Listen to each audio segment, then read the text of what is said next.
Ah, Bwana Yesu asifiwe sana. Mpendo wa Mungu, Bwana akubariki sana. Wewe unazidi kulifuatilia ili neno takatifu, unazidi kuifuatilia injili takatifu, injili ambayo inaongozwa na Roho Mtakatifu. Wala sio mimi ninayejitolea kwenye akili zangu, hapana. Hizi ni akili za kimungu, na ni akili ambazo ni lazima unyenyekee ndiposa upewe hiyo neema. Hiyo neema sio wengi wanaopewa. Hiyo neema haipewi watu wenye wanapenda kujisifu, hapana. Inapewa watu wenye wako huru kwa Mwenyezi Mungu na kutarajia kile Mungu atakachokitenda kwao. Karibuni sana wapendwa wa Yesu wanaonitazama kwa muda huu. Natumai tumekuwa na mafundisho ya kuhusu ndoa zetu. Tumeongelea katika sehemu ya kwanza, tukasoma kitabu cha Marko sura ya 10 mstari ukiwa ni wa 6 hadi wa 9, unaosema ya kwamba hapo mwanzo Mungu aliumba ulimwengu, na baada yake akaumba mume na mke, na baada yake akasema ya kwamba hawa wawili watakuwa sasa mwili mmoja, na akasema hawa wote watakuja kwa wacha wazazi wao waungane pamoja, na akaendelea kusema ya kwamba alichokiunganisha Mwenyezi Mungu na asikitenganisha mwanadamu. Bwana asifiwe sana. Karibuni sana. Nadhani kwa majina yangu wengi mnanifahamu, najulikana kama mchungaji Luka Sefania. Niko hapa kwa ajili yenu, niko hapa kwa ajili ya kuwajenga na nyinyi mnijenge. Najua baba zangu wa kiroho mpo heria, mama zangu wa kiroho mpo heria, madada zangu na ndugu zangu wa kiroho mpo heria, kwa ajili ya kunisikiliza. Iwapo kuna sehemu nitakosea, basi una huru kunikosoa, kwa sababu mimi ni mwanadamu tu, lakini nahitaji niongozwe na Roho Mtakatifu. Najua iwapo nitaongozwa na Roho Mtakatifu, sitarajii kama nitaanguka, kwa kuwa Roho atazidi kuniongoza, maana sitatumia akili zangu, bali nitatumia akili za kimungu ambazo zinatoka kwa nguvu kuu za Roho Mtakatifu. Basi ninakushukuru sana kwa kuzidi kunifuatilia.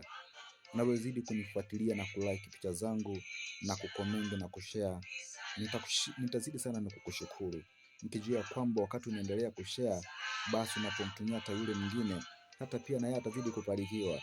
Lakini wakati unazidi kuzitazama na unaziacha zinakaa pale hivyo, basi inaonekana ya kwamba una roho mbaya, hautaki na yule pia aweze kujifundisha. Kwa hivyo mambo ambayo tunazidi kujifundisha hapa, zidi kulike, zidi kucomment, zidi kushare na watu wengine, ili pia wengine wazidi kubarikiwa kupitia haya mafundisho matakatifu.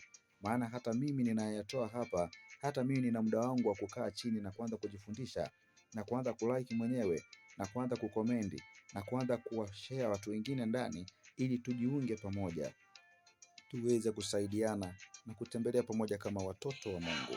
Mungu akubariki sana. Nadhani hata unaweza kunipata pale Facebook, like, comment, share. Niko paka pale YouTube, ukizipata like, comment, share, tifu ya kweli. Bwana Yesu asifiwe sana. Ukinipata pale YouTube, hebu like, comment, subscribe. Napatikana kote uendako. Nilikuambia nipo hapa hapa mtandaoni. Niko kwa ajili ya kukuona wewe tunasimama na wewe madhabahuni. Wewe unajiita mchungaji kama mimi. Je, unasimama kama mimi? Unafuata masharti ya Mwenyezi Mungu? Unayatenda yale ya Mungu? Ama umekuja mtandaoni kujitangaza tu? Ama umekuja mtandaoni kuitangaza familia yako? Ama umekuja mtandaoni kutangaza biashara zako? Umemsahau Mungu nyuma na kuanza kutangaza ile ya kwako? Mpendo wangu, mtumishi mwenzangu, kuombe jambo la muhimu zaidi. Popote ulipo, kabla hujakifanya kitu kingine, mtangulize Yehova mbele. Usingoje hadi Jumapili ifike ndipo ufike kanisani ili sasa kumtangulia Mwenyezi Mungu ama kulitangaza neno lake. Hapana, hapo utakuwa kimwili. Lakini Mwenyezi Mungu anapaswa kutembea naye popote uendapo. Ukiingia Facebook, ingia na Mungu. Ukiingia YouTube, ingia na Mungu. Ukiingia TikTok, ingia na Mungu. Ukiingia Instagram, ingia na Mungu. Ukitembea duniani, tembea na Mungu.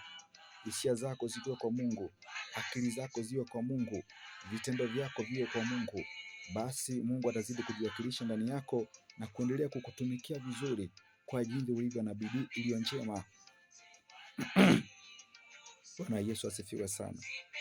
Basi tunazidi kuyachambua haya maneno ambayo Yesu anazidi kutukumbusha Hivi mkumbuke ya kwamba Yesu alitumwa na Mungu kuja kutuletea haya yote, na alikuja kutengeneza Torati ili iendelee kusambaa. Hakukuja kuitegua ili wanadamu waanze kulalamika. Hapana, alikuja kuinyorosa na kuitengeneza. Na kweli amekuja kuinyorosa na katukumbusha vizuri ya kwamba hapo mwanzo Mungu aliweza kuumba ulimwengu na akaweza kuwaumba watu wawili, na hao watu wawili wakakuwa mwili mmoja. Sasa mimi nataka nikuulize mpendo wa Bwana, aswa watumishi wa Mungu mlioko hapa, natumai mnanitazama, mnanisikiliza, mnanielewa. Wengine tunakaa na nyinyi kwa madhabahu, wengine tunashirikiana na nyinyi kwa mikutano mbalimbali, labda tunakutania kwa mikesha, ama labda tunakutania kwa makundi tofauti kwenye mambo zetu za Injili. Mambo haya sijui kama mnayafanya. Kama basi Mwenyezi Mungu aliweza kuumba ulimwengu na akaweza kuwaumba watu wawili, na hatimaye hawa watu wawili wakakuwa ni mwili mmoja.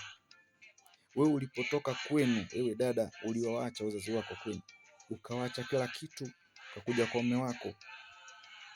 Wewe kaka, ulipoamua kutoka kwenu, uliacha baba yako na mama yako, ukaenda kujenga nyumba yako, ukamtafuta mke wako. Kwa sasa nyinyi ni mwili mmoja. Lakini niwaulize, je, ni kwa nini vitu zenu mnazozifanya mnazifanyia kwa utofauti? Je, wewe simu yako ya mkononi, ulipoinunua simu yako ya mkononi, unajua hata kama ingelikuwa ni uwezo mzuri, ingelistahili hiyo simu yenu ya mkononi mwe mkiwatumikia nyinyi yote. Mlistahili hata hiyo simu yenu ya mkononi hiyo mwe mkitumikia nyinyi wote. Lakini kwa sababu baba ana shughuli za kutoka aenda atafute, mama anabaki nyumbani, basi inabidi mama awe na simu yake, baba awe na simu yake. Na simu imeleta matatizo kule nyumbani. Simu inataka kuvunja ndoa ya wenyewe. Nina uhakika wewe unanitazama kwa muda huu, ndoa yako ipo tayari kuvunjika muda huu tunaozungumzia huu kwa sababu ya simu. Labda ndoa yako hata imeshavunjika tayari kwa sababu ya simu. Ndoa yako inakaribia kuvunjika, ama imevunjika, ama ilishavunjika kwa sababu ya mawasiliano ya simu. Unampata mwanaume yupo ndani ya nyumba, ana simu ya mkononi, lakini kwenye simu yake ana zaidi ya password 5. Hizo ni password, hujaongezea na mapini. Unamkuta vile vile tena mwanamke ana simu yake, ndani ya ile simu ana zaidi ya password 6, hujaongezea mapini zake. Sasa mimi nataka niwaulize mandugu zangu, madada zangu, nasikia wachungaji wengine wakiwaambia ya kwamba basi mwanamke usifuatilie simu ya mwanaume, ama mwanaume usifuatilie simu ya mwanamke. Kwa nini asifuatilie simu ya mke wake? Ama kwa nini asifuatilie simu ya mume wake? Kwani hawa watu tuseme ya kwamba hawa watu bado ni wawili? Sisi tunajua kwamba hawa watu ni mwili mmoja, na kilicho kimoja kinatumikia kitu kilicho kimoja. Mimi jinsi nilivyo kivi moja hivi, hii simu ni ya kwangu, nikiiwekea password yake nafahamu ya kwamba hii password ni ya kwangu, mimi mwenyewe naielewa ni ya kwangu, si ya mtu mwingine. Basi sasa kama mimi na mke wangu ni mwili mmoja, basi huo mwili mmoja unastahili kufahamu hiyo password ya hiyo simu. Kwa sababu wewe ni mwanaume ambaye unatoka kila wakati, hamwezi mkatulia na simu moja, basi inastahili mshare pini moja. Najua nikiongelea mambo na pini na password, najua kuna watu hapo wameanza kunong'ona sana. Mtu ameanza kufikiria kama jinsi atakavyoamua sasa kumwachilia mke wake password. Na huyu mtu ni mhubiri kama mimi. Huyu mtu ni askofu, huyu mtu ni kuhani, huyu mtu ni nabii, huyu mtu ni mtume, huyu mtu ni mwalimu wa Injili. Lakini simu yake mama hapatikani kabisa. Mama akiikuza simu yake kwa bahati mbaya, yani ni vita ndani ile nyumba.